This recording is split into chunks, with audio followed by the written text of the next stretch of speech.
Alright, hey guys, so this video is intended to get you up to speed so you are ready to make plugins and to test them on your own personally ran server.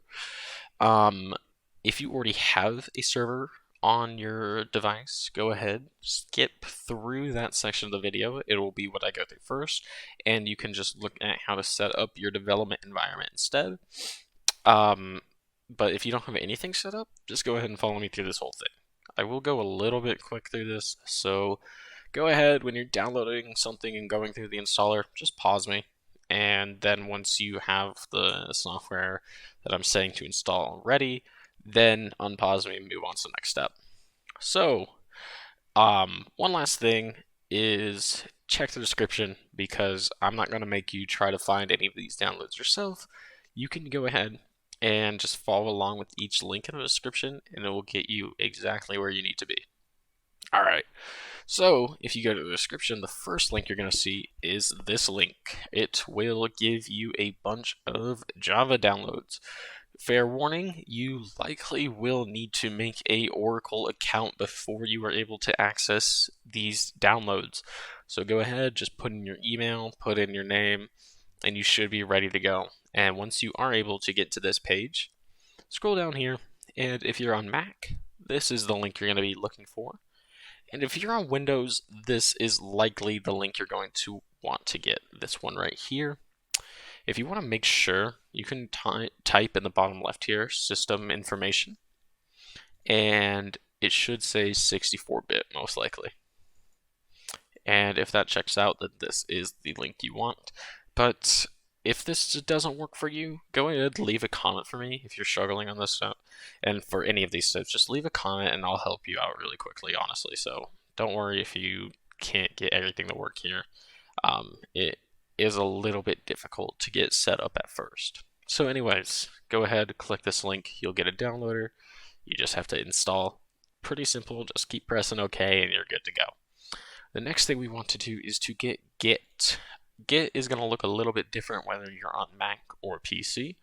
So if you're on a Windows device, you are going to go to gitforwindows.org. It will be the second link in the description, and I will also leave this link for Mac. So if you're on Windows, you literally just come to this link and press download, and it will immediately give you the correct launcher, and you just have to go through the installer, and you're all set there. If you're on Mac, go to this link and just download this one right here. I would download the one that has the most weekly downloads. That is likely the most recent version. So if you are watching this in the future, it might not be this exact version of Git. Just get whichever one appears to be downloaded the most frequently and is the most recent for you. So you should now hopefully have Git and Java, which means you are ready to set up your own personal server. So let's go to the spigotmc.org/wiki/buildtools. This will be in the description, and we are going to scroll down until we get to this heading right here, running build tools. Now, the very first link under this heading says download BuildTools.jar from, and if you click this link, you will get a BuildTools.jar. So I will show you what that looks like. BuildTools.jar is exactly like this. Oh, I double clicked it. I should not have done that, honestly. Don't double click your BuildTools.jar. But yeah, you'll have this BuildTools.jar here, and you just need to put this in a folder, honestly. Like, I would not just run this on your desktop because it's going to make a lot of files and it's going to get messy. So what I did is I just made a folder called New Folder, and I put Build Tools in here. So once you have Build Tools downloaded from this link and you've put it in a new folder, all you need to do is go to whatever folder Build Tools is downloaded in and right click in that folder. Now, if Git downloaded correctly, the option for Git bash here should appear. You just want to click that option, and if you go back to the running build tools page on the Spigot link I gave you, you will see what commands you need to type in. So for Mac, it looks a little bit different. You're going to do these commands, but if you're on Windows, you're going to do this command, Java INTELLIJ-jar BuildTools.jar. So Control C that, come here, right click, press paste, and press enter. And that will give you a bunch of folders when you're done. And you'll know you're done when it says this, success. It'll say success, and it'll say copying Spigot, and then whatever Spigot version is the most recent one at the time. So once you have this, you should now have a Spigot jar. All you have to do with this Spigot jar that's appeared in your folder is double click it. And give this a second. Also, the build tools thing might not work if your internet is super slow, like it might take a few tries, or your firewall or antivirus can get in the way of that download. So just make sure if you are encountering some difficulties with that, make sure your firewall or your antivirus is not getting in the way of that download. But anyways, I've double-clicked Spigot, and now I have the EULA.txt document that has just appeared. All we have to do here is just take that false, delete it, make it true, and file, save. So that's all we had to change here. And once we do that, we can double-click this Spigot.jar once again, and this time it will create the server for us. We will be all ready to go. So this again can take a little bit, but once this is done running, we will have our own locally ran server. So here we go. This should be what comes up here. Again, for this as well, antiviruses can get in the way of Spigot downloading some of these files. So just be aware of that if you are getting some errors that appear. Another thing is if you didn't get the right version of Java, you could get some errors here. Leave a comment if something's not working quite right on this step especially. Anyways, it is now creating the server for us, and we can see that our server is here, and most importantly, we now have a plugins folder. This is where we will put in any plugin we make. So anytime you want to run your server, you just have to double click the Spigot.jar and this will appear and your server will run. Then to actually get onto your locally ran server, all you have to do is add server or direct connection and just type localhost while that jar is running. Doing that, you will see I am able to join the server. So there you go. Awesome. So now we have our server set up, but we need to have a way of actually coding our plugins. So the process for this is maybe a little bit easier actually. So if you have gotten this far, congratulations. I think you've gotten the more difficult part out of the way. Now for this, we are going to go to the INTELLIJ download. Again, check the description and make sure we are getting the community edition.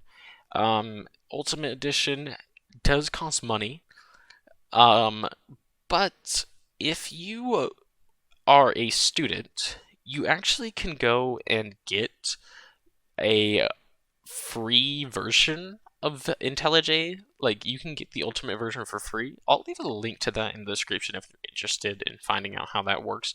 So that might be a really good tool for you. But for the sake of this, all you really need is the community edition. So we're just going to press download on this, and then INTELLIJ will download. Just go through the installer, just press OK on everything.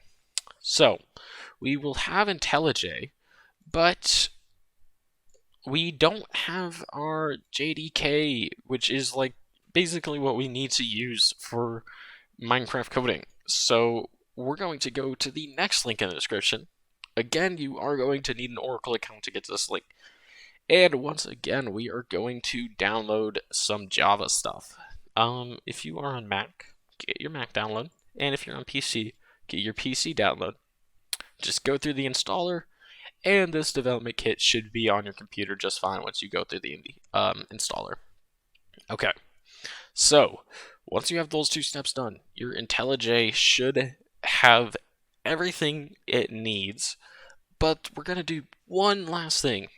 We want to make it a little bit easier on ourselves to actually have the plugin set up for our plugins that we make. So what I suggest doing, when you launch up yours, it likely will not have a project open, by the way. Mine just automatically has my project that I had open. But what you're going to want to do is just open up INTELLIJ and make a new project, whatever you got to do. Just get it to where you can go to File, Settings. And then we're going to go to Plugins, go to Marketplace, and type Minecraft.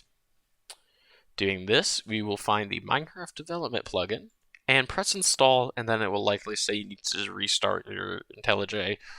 That's fine, go ahead and do that, and you should be ready to go. That's the last thing you need to download. Once that is installed, you can now go to your INTELLIJ, and when you press make a new project, you go to new project. If everything's working correctly, you should see on your left side this tab for Minecraft. You can then press Spigot and ensure that you are using 1.8 Java version. You might have several versions on here. Make sure you're using 1.8. That is what we just downloaded from that link. And when you do that, you can see I'm just going to type in some random stuff here because I just want to show you that this works. Let's run this. And here you go. This has everything you need to be able to start coding. So at this point, you will be ready to make your own plugins. Once you've made a plugin, by the way, all you have to do is go to the Maven tab on the right here, press Lifecycle, click Package, and this will run for just a second.